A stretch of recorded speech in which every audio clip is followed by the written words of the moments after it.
Kendine mi yazıyor mu? Tamam, bir sürü var senin.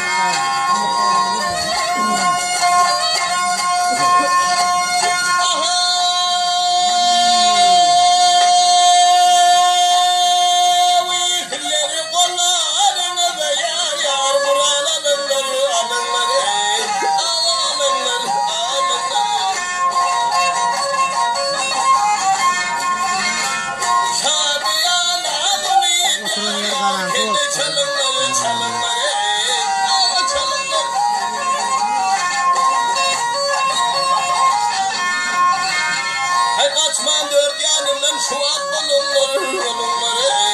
Koy verip meydanda tomaşan görün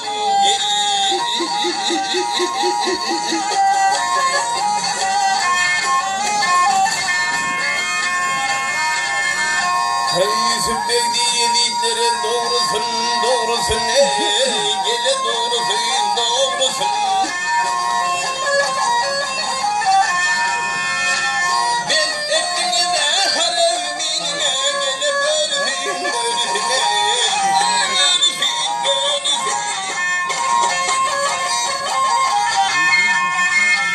Kimler yalan aşağıtın tanrısın tanrısını koy verip meydanda tomaşan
Sağ ol. Emin başladı.